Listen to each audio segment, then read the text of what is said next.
Oh hi, today I haven't done a video for a while. It's 13th of August today, coming to the end of the summer, and there's been some developments within the news and the media of some changes which are going to take place at Devon Partnership Trust in Exeter, which is where I am now. What is being proposed, which is government supported, roughly they're supposed to be spending £300 million on key centres around the country to improve the support and access of support for people in mental health crisis. This is of all age groups, teenagers, young men, older people, all people involved. And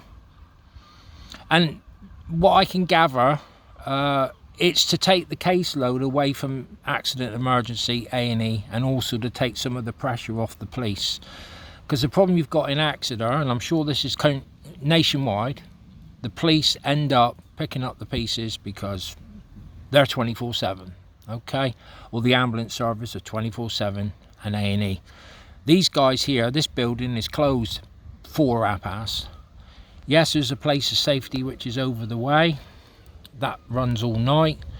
But there's a problem with the place of safety. There's always been a problem with the place of safety. They spent a lot of money getting the place of safety up and running, and it doesn't deliver. It's gone stale.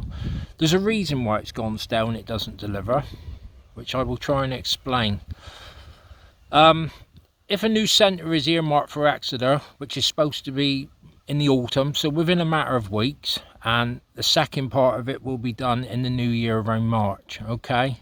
So what it gives the impression that there's going to be this new, improved, robust service for people in mental health crisis. That would cover people outside of opening hours of Devon Partnership Trust. They claim it's designed to take the caseload off of A&E and the police and the ambulance service. Okay, well, if it does that, then I'm all for it, and I think it's a step in the right direction. They're spending a lot of money nationwide to set up these centres around the country, and Exeter is in the first batch of ones to be set up. I have a problem with it. I could be wrong, but I don't think I am. There's a fundamental problem here, and it revolves around, if this service opens up a completely new centre within the grounds of Devon Partnership Trust, with new expertise and new fully trained staff, that's a step in the right direction. But I fear, and I feel confident, that that won't be the case, and you're going to have the same. There's a circle within Devon Partnership Trust of people who deal with people in a crisis, a mental health crisis. These said people, I don't need to name them, they know who they are. I'll leave that for another video. These people have been in the service for a long time, over 10 years, okay? The same group, the same team of people who assess you when you're in a mental health crisis, when you're brought to here for the place of safety by the police or the ambulance service, or you go to A&E, or you're picked up by an ambulance.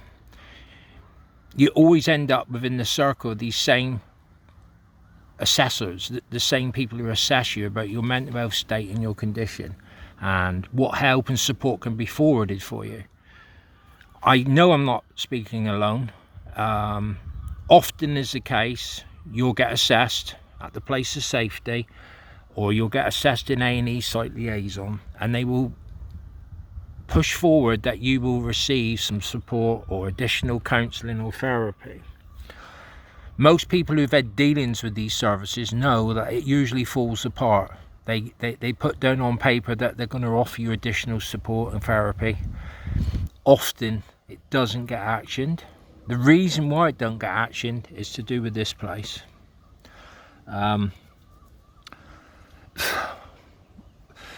people who run the crisis service in Exeter, which liaison between site liaison in A&E and the place of safety over there, are the same group of doctors, okay?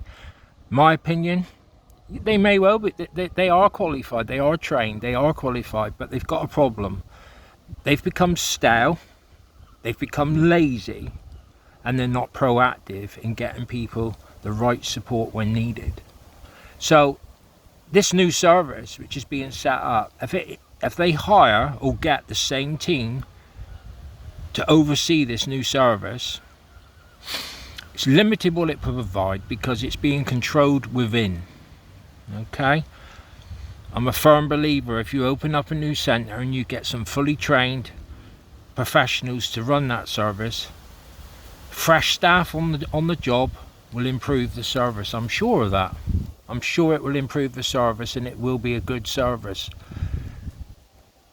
But caution to the wind, I don't think that will take place here. It will be the same bunch already doing a very poor, shit job at giving people the right support. I know this, I've had many dealings with them. I've had friends who've had many dealings with them. I've had friends who've lost their life because of these people's actions. You know, their promise of support they get, they're clearly unstable, and tragically they've come to a very sad ending, and they've took their life. You know, it goes on, you know, so you need to be robust and, you know, give people the help they need. Yeah, I don't think it's going to happen. I think it's bullshit, but there you go. I'm sure I'll be condemned for saying this, but caution to the wind, mark my words. I'd be very surprised if a robust service is put in place here at Devon Partnership Trust. They will get the funding for it, the money will be spent, but the service will not be robust. Anyone in that across the way that want to challenge me on that, then I invite you to challenge me on that and show me some proof that you're going to improve the service, because I've got my doubts. So there we go. We'll see how it rolls. I've got a feeling it's going to do very little.